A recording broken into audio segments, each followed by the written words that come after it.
Hello and welcome to the Leo Soso's Pantheon. How you doing, guys? Hope you're well. I'm your host, Zebrastien. Today we're going to be talking to Phil Loggins. He's an ex-IT professional, fine artist, musician, and a building surveyor. Phil, welcome to the show. How you doing, mate? You're right, mate. No, not bad, not bad, not bad. Yeah. So Phil, I just wanna sort of get right into it. For those of you who don't know, Phil was actually somebody. Well, he's a mutual friend of somebody I used to know from back in the day. So yeah, it's been a while. Phil, how have you been? Not too good to be honest, mate. Other Oh, than, really? Well, do you well, want to that's Christmas. I've got diagnosed with diabetes. Um, diabe diabetes? Diabetic, mate. That's right. Right. And Kaz, my wife, she's had breast cancer, so it's not been too good. Um, yeah, it's been a shit year, mate. So you both not. Yeah, I'm sorry to hear that, mate. So you're both not exactly having the best of luck at the moment. I mean, Right, not to rub split in the wool, mate. Fucking hell. I just. Well, let's move on. Let's Sorry, move. Let's sorry, move on. mate. Let's I'm move a on. bit pissed. I'm a Phil, bit. I've got to confess, I've been drinking a bit of the old you don't even bourbon. you don't even know, do you? You don't even know what you've been drinking. Oh man, I don't know. Right. Let's move on. Let's move on. Phil, tell us more about the fine art. I think because that's a really standout point for me in your description that I've got written down here. So, Um, cheers. what kind of fine art do you do, and how? What's your definition of fine art? I don't do it anymore, mate. I'll give it up. Right. Is there anything else you want to add? It's a bit vague. I think listeners are going to be quite bored listening to "I don't do it anymore" and then nothing else. No, mate. Well, basically, what it was, there's an idea a few years back. Actually, when I was with your mum, Pardon? um, Sorry, shit, listeners. man. For those of you who don't know, I should have Sorry. been a bit more Look, clear. Phil was in fact my mother's brother. So let's get that out of the way and let's move on. it's like, just for the listeners, I was Zebrastien's stepdad for a while. You weren't my stepdad. You weren't even married. Well, it's like it's quite a father figure to you, mate. Oh, I wouldn't really say that. You said quite the opposite. Before I went into the building trade, I used to work in IT, and I thought, well, it's just really boring, just full of stiffs and suits. So I thought, fuck it, I'm gonna be an artist, like your brother. Oh, right. Yeah, yeah, like my brother. Mm. Like So my you brother. thought you'd take up the art of the building trade? Is Oh, that? mate, before then. This is before then. Oh, this is in Before between. Sure, you sure? Tell us my, more. my mate Mick got me into the building trade. But basically, mate, I've had a few ideas. I had a few little experiments with my life, and I thought, well, I'm gonna become an artist. So basically, what happened was, I thought, well, I can't paint, I can't sculpt, and I can't do anything artistic really. That's right. That's So right. I thought, well, what I can do is I can take a few pictures, Mm. you know. And at the time, I was going through a bit of a crisis, so I went back to my hometown in Withensea, near Hull. Mm.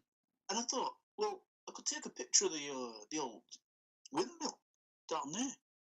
And I thought, well, I was living in Nottingham at the time with your mum. And I thought, well, I'm not going to bother. Look, I might as well look on the internet. I mean, Google's fantastic. you can just look on the internet now. So I found this picture of within Sea Lighthouse. It saved me having to drive all the way up there, mate. So let me get this straight. You considered going up to actually take up sort of photography, Cheers. and sorry. Cheers. Oh right, yeah. So you decided you went against the photography. You thought about it very momentarily, but dismissed it almost instantly, and thought, oh yeah, I'll tell you what I'll do. I'll go on Google, where most images are watermarked or owned by an individual or a company or an organisation. Yeah, there's a word for that, Phil. It's called plagiarism. That's bang on. That's exactly what I did. I thought it's so easy, so useful, But isn't accessible. Isn't half of it? Pardon. Oh, that sounds familiar. one of the one of the things about being an artist, though, is the feeling you get from the references to the previous week's podcast. Great. It's almost like this isn't actually Phil that I'm talking to. No, it's me, mate. Yeah, sorry, Phil. I thought we lost you there. One of the things about being an artist, in my opinion, is the feeling and the sensations that you get from making the work itself, not just. I mean, you're looking at it from a purely financial perspective. I can see where this is going. Yeah. Well, you're making an assumption there, mate, but you're bang on, actually. Yeah, I thought I can make some cash. I can make some cash from this. So you sound quite excited when you say I can make some cash. It's almost like that's all you were thinking about during this journey of yours. Yeah, absolutely. Absolutely.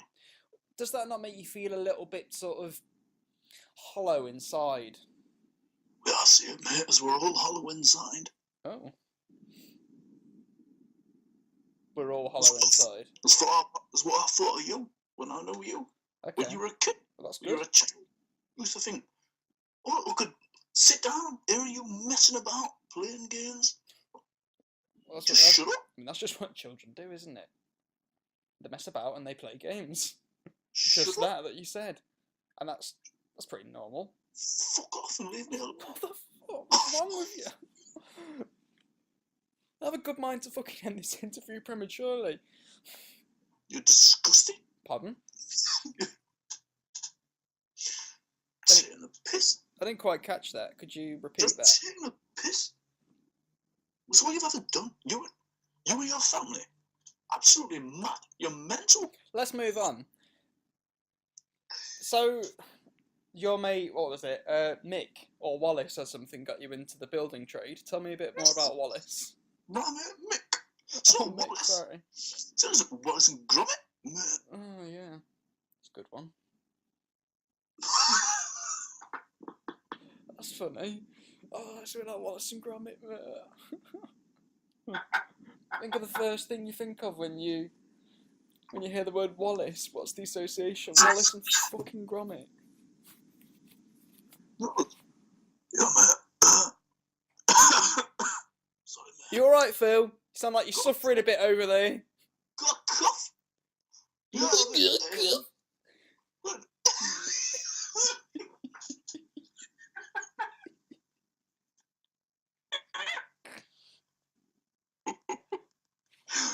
wrong with you? This week, mate.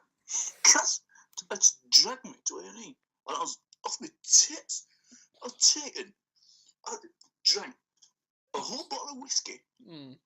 I'd taken ketamine. No, you weren't. I bet you fucking weren't. I bet you weren't. Yeah, right. Like you were taking ketamine. And I bet you couldn't even afford whiskey. You were just drinking crap cider. Ever since I got diagnosed. K-cider. K-cider. Sorry, mate. It's alright. I'm just nipping to a loo. Pardon? What? In the middle of... Nipping to a loo. Right, I'm going to have to edit around this. I mean, to be honest, the interview's taken a slight turn to the worst anyway, so... Yeah, go ahead. So Phil's just come back from the toilet. Hi, Phil. It's good, great to have you back. Yeah, great. So, you were saying... Back to the question, mate. Basically, I could find this picture on Google, and I thought, well, I could edit this on Photoshop, and my mate got we're me a back to the fine art. Wait, bear with me, mate. My mate got me a crap copy of Photoshop. So I was messing around on that, playing games, and I thought, well, I could make this photo look like a painting. And I thought, I can make some cash from this. You could print them and make them look like painting on canvas. So I set up this profile on a website called Fine Art America. So it's not only were you producing fraud paintings, you're also advertising yourself as an American artist. No, it don't matter, mate. Artists are an enigma anyway, aren't they? You don't really know. Like Banksy. I'm a big fan of Banksy. Well, not quite. I bet you're not, though, are you? And also, artists aren't necessarily an enigma, are they? That is just Banksy. Banksy's the only enigma. You don't know if it's Name any other artists. And don't say Picasso. Da Vinci. Top man. Yeah, top man. Well, actually, I want to interrupt you there. Well, before you carry on. So basically, what you did, you got Photoshop. You stole these images from the internet. You added a filter to them, which is the most basic thing you can do in Photoshop. I mean, you're talking about work that you can produce in seconds. I mean, seconds. That is the easiest. You're talking about the filter blending modes, yeah? Look, mate. I'm like one of these techno guys. I grew up with computers, mate. Oh, right. I mean, remember, I was in IT. I used to be in IT. So, to me, a computer is like... Phil was in IT before he became a fine artist. Before I became an artist, I was in computers. And to me, computers are like my medium. So, I think it's a bit snobby, actually, that you would equate that Photoshop is somehow like teenage, juvenile, like not real art. Well, I didn't say that. Photoshop's one of the most sophisticated programs out there at the moment, and it probably always has been and always will be. So what's your problem with me, mate? Well, the problem is the way you utilise it to make effectively petty cash, and your attitude towards actually the work that you produce. Look, mate, we've all got to make a living. Pardon? We've all got to make a living. I can't argue with that. Yeah, sure, but that's you're leading people on. I mean, all right. When you uploaded your work to this website, Fine Art America, that's right, isn't it? That's right. Did you get any feedback? Did you get any appreciation for the work that you produced? Yeah, I got loads of comments on it actually, saying, "Oh, this sick work, Phil." Sick work, Phil. No, hang on a minute. I've got the comments up here. Yeah, just save them because I never had much appreciation. Yeah, that's right, listeners. Phil keeps a tab up of the comments that he's received on Fine Art America, just for that little bit of self-appreciation that he's looking for. Here's one here, mate. It says, "Really nice style you've got here, Phil. Top work." Oh, actually, sorry, that was me commenting on myself. There's another one here, and it says, "Really good work. Keep it up." Doesn't it? What's that, mate? It says it already, doesn't it? Hey, send me a link to your profile. I want to check this out for myself. Hold up, I'll just send you the link. Because see, I found you. You're the first. So there we go. There he is. So when I set up my profile, I made there's 4 paintings, and if you click on this one of Williamsey Lighthouse. Yeah, I'm looking at that one right now. Wonderful work and brushstrokes. I love the way you achieved this moment, Phil. It's not fair, is it? Someone's taking genuine appreciation out of that, and they're actually, hey, it's like sort of to people's lives. You can look at that. You can look at that however you want. You can say that's pretentious. You can say it's naff. but someone's actually got genuine enjoyment from looking at that piece that you've made, and Exactly. it's all completely fake. It's not fake, mate. Look, have you watched The Matrix? Everything's an illusion, mate. We live in a post-fact society, mate. Oh, Got to shut get up! used to that fact. Like you know about that. Like you know about post-fact and Look, mate, so we everything's live in a post post-fact. something, isn't it? Also, right, listeners, I'm going to post a link to this in the description at the end, so feel free to check it out for yourself. You'll find attached in the link there's some black and white photos that I believe were taken by Phil's mum, who was actually an art student, I believe. Yeah, she was, mate. Back in the 60s in the northeast. Yes. She was an art student herself. Uh-huh. So what I did, I've got these old pictures from albums that I kept on my mum's, and I thought, well, they're cracking. You know, they're really arty, like black and white pictures. So I put them up. Yeah, it's And, because you generally took pictures in black and white in the 60s. That's why. I mean, this is That's right. 1965, so So it's like these really vintage photos. They're actually brilliant. you put a canvas print up. My man was a proper artist. Mm. Is there anything else you want to say other than just shouting like a crow? Mama was an artist. Mama. You put a canvas print up here for £49, a frame print for £56, wood print, like you know what a wood print is, £34, acrylic print £59. What's all these arbitrary prices? £34 for a wood print. That sounds. You're selling yourself a little bit short there, I reckon. These are just default, mate. These are quite good photos, to be honest. The problem is you didn't take them. Look, There's the floor. My artwork is taking pictures that other people did, making them look like paintings on Photoshop, and then putting them out and selling them as my own.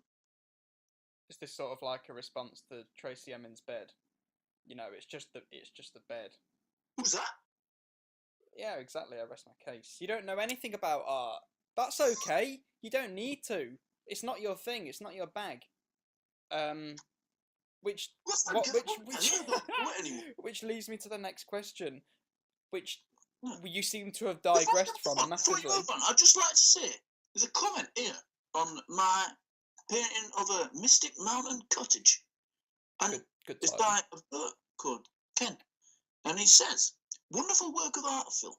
Very unique and interesting style to your artwork. Dream like an awesome 3D feel to this piece." You can't complain if someone's getting joy and happiness from a painting that I've done. But that's exactly what I've just said. And also, I'm not being funny, but look at this Ken guy. You can't really believe a word that he's saying. Look at him. Sounds really judgmental to me, mate. Oh, get off your high horse.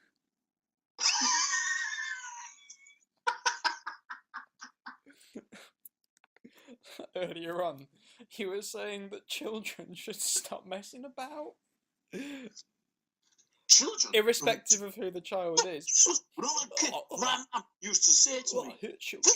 Shut! Mess about playing games. You're tearing the piss off me, mate. No.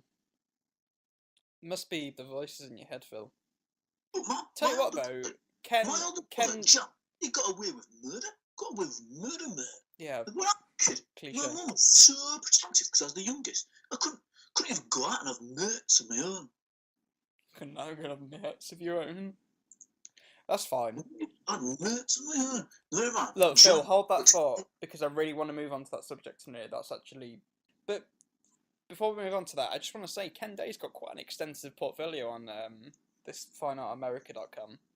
He's got everything from sort of signage to typography to paintings of animals, sketches. Quite nice sketches.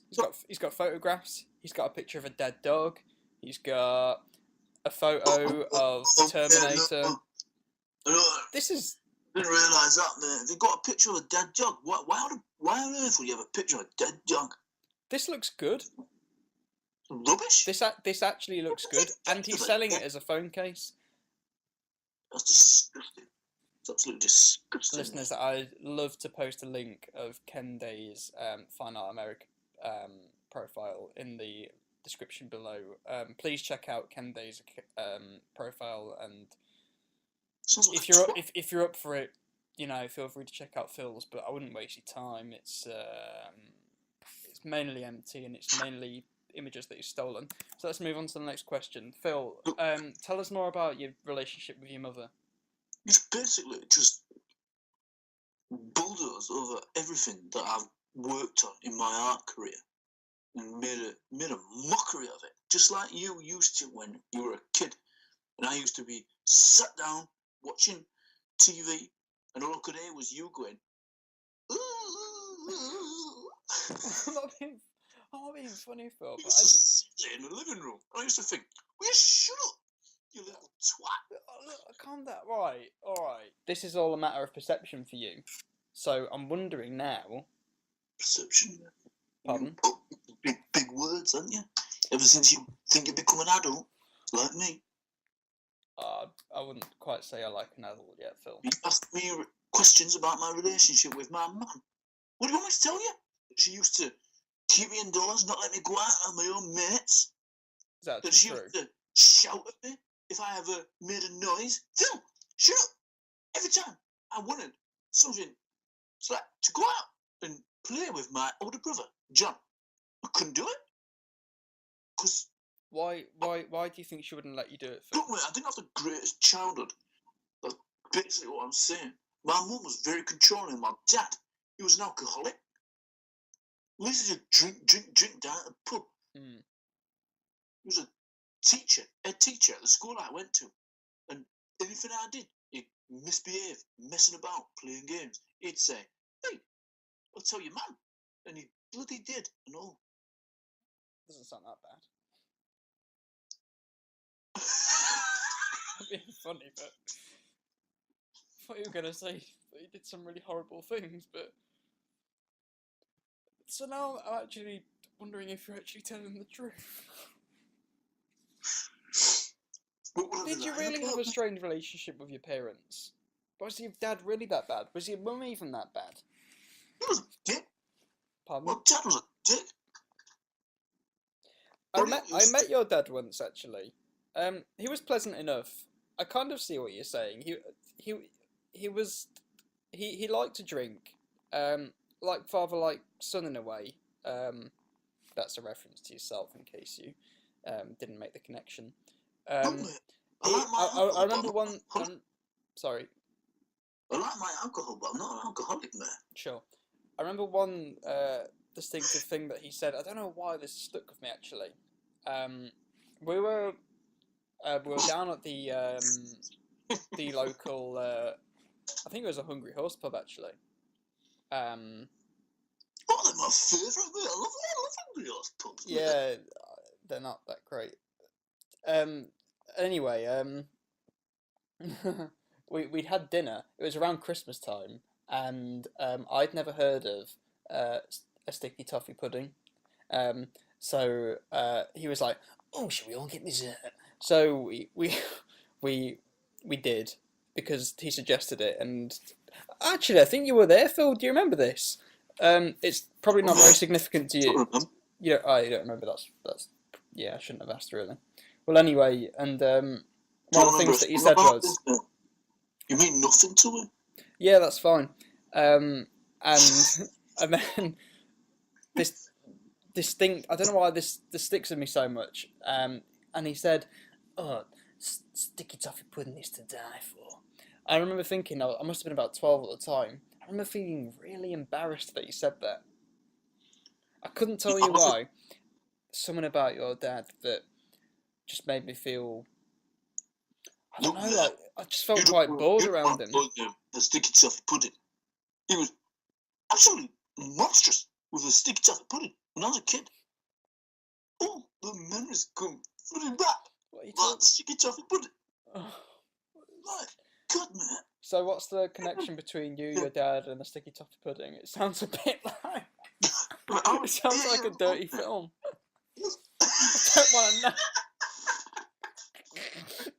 Look, mate. I was 8 years old. What? And my dad, he came in and he said, "Oh, has your mum been cooking sticky toffee pudding?" I said, "I can't speak, Dad, because my mum won't let me talk. Because, she didn't let me used to talk when I was like a little kid. But my brother John, he got everything. And they made this sticky toffee pudding. And they put it out on the table after dinner. And I said, can I have some, Matt?" And she said, "Get to your room, Phil. You little twat." Did she really call you that? Come on, Phil. No, Did she really say that? Did she really She say didn't, that? she didn't call me a twat. She said, you little turag. Get to your room. Yeah, Get to your room, you little turag. it's quite So I different, isn't went it? up to my room and I went down later. And guess what? What? Guess what? What? All that sticky toffee pudding had been eaten by my dad, John, and my mum. And I didn't even get a slice, mate. That's my childhood in a nutshell. No sticky toffee pudding. Was it just one instance when you were sent upstairs to your room, and as a result you didn't get any sticky toffee pudding because there was sticky toffee pudding on the table, or That's right, or was this That's right. or was Yes. this pardon? That's right, man.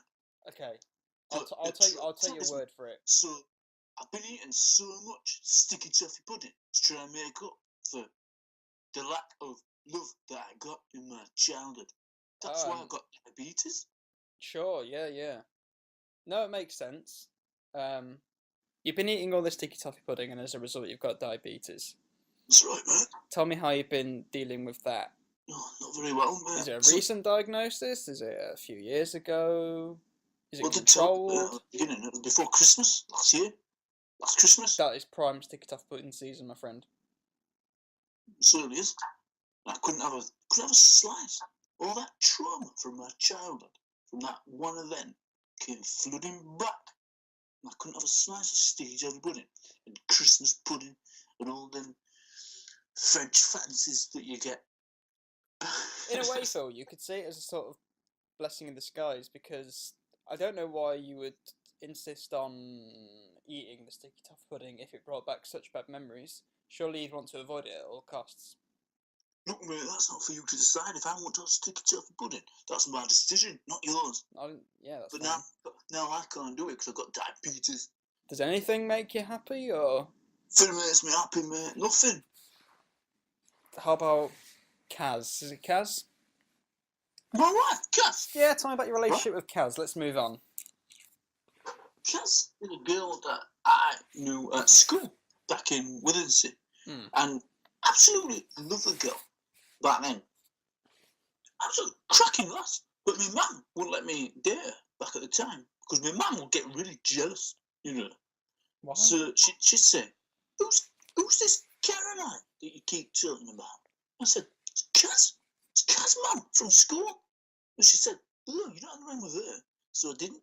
And I never went out with her properly.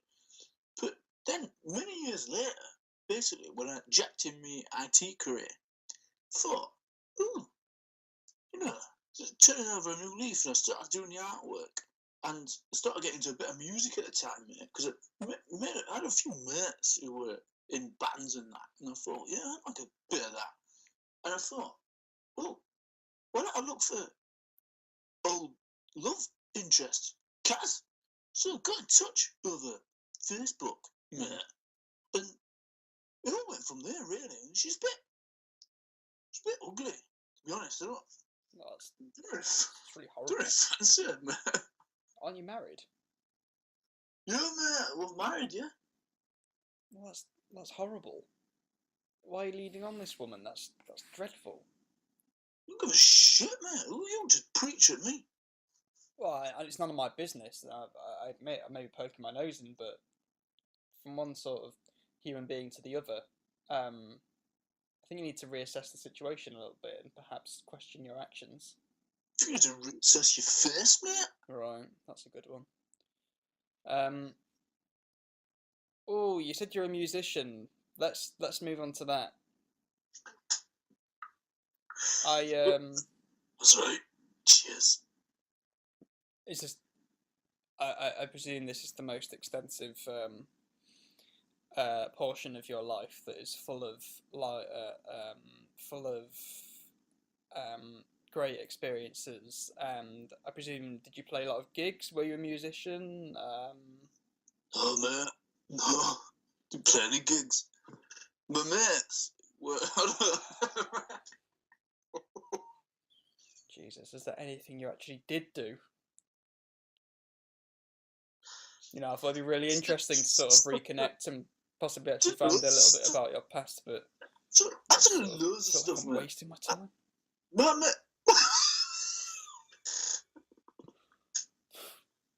I'm completely wasting my time. My mate was the bassist in the band Spiritualized, mate. Is that true? It's true, mate.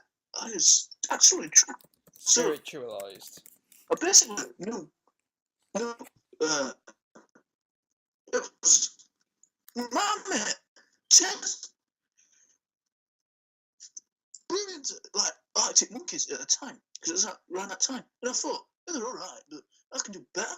So I thought, from that, I thought, well, I'm gonna make my own Christmas #1. You know that Slade and Paul McCartney. So you heard the Arctic Yes, Monkeys and mate, thought, I'm mate gonna got me a produce copy. my own Christmas #1. Arctic Monkeys had never produced a Christmas #1 as far as I can recall. Oh, sorry. Do you mean you wanted to produce a Christmas #1, but sort of in a way that the Arctic Monkeys may have done because they were very popular at the time? That's right, mate. Okay, That's exactly it. So I thought, well, how could I go about this? Because I ain't got a band and I can't play an instrument, mate. So I got So hold you of learned one, right? I ain't got time for that, mate. I ain't got time for learning. I'm a busy man. Thought I you was were a busy employed. man. So I thought, well, I got hold of a mate who gave me a crack copy of some software to make some Why is it music on. always a crap copy of software? Do you remember on the PlayStation 1, you could get a game called Music, and you could make your own songs on it. It was a bit like that. Hmm. I thought basically you could take these samples and you could put them together to make your own song. So I'll give you a bit of a demonstration there. Do you remember what the age range that PlayStation game was aimed at? Was it possibly 3 to 5 year olds? I'm just getting song I did. Oh, one of the songs you did. So this is one of my old songs that I was trying to put together on the software that I had. If you're still there, listeners, this is one of the songs that Phil produced back in the day at the heart of the Arctic Monkeys fame. So the aim was to basically make it a bit like the Arctic Monkeys because they were popular at the time, but make it more Christmassy. I was using what I had available to me. Oh, sure, a bit like Slade or Paul McCartney. Sure. So here it is. Hold on, man. Sounded like a... What was that? Was that an error? Is that an error from the internet? It's not playing, mate, so I'm going to have to send it to you. Could you possibly play it? Yeah. Phil's just sending a link over to us now of a song that he produced. What year was this, Phil? Was it about 2002, would you say? 2005, mate. 2005. The song that Phil produced in 2005. And it's called We Wish You a Merry Christmas.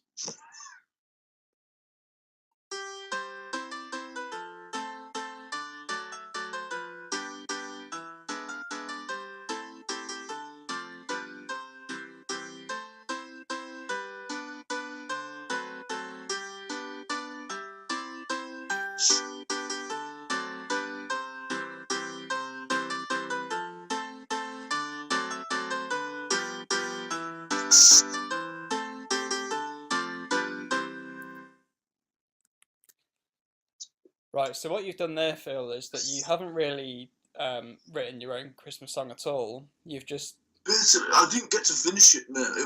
What I did, I was layering together notes from the piano, making it sound like We Wish You a Merry Christmas. Was that, by the way, a sample track that was already on the program, may I ask?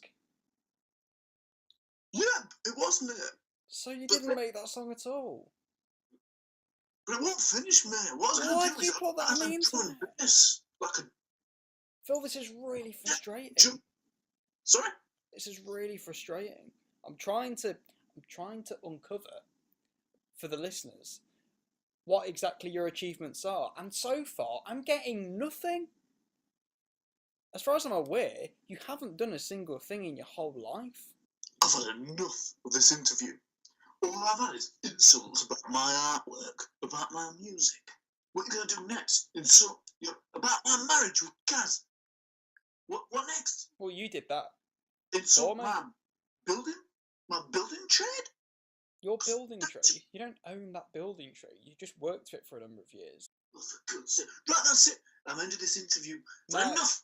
Enough. Come on, Phil, tell us more about the song. He'll calm down in When a you're a minute, kid, viewers. He'll calm down any second. do it like you now. Tell us more about the song. What were your plans for it? Fuck off. Bye. Right, Phil's genuinely put the phone down on me, so I've been left to end the interview. It's been an interesting one this week. Thanks for tuning in. Hopefully next week it will be a little bit more sensible, and perhaps the interviewee won't fly off the handle. Okay, thanks again, guys. Take it easy.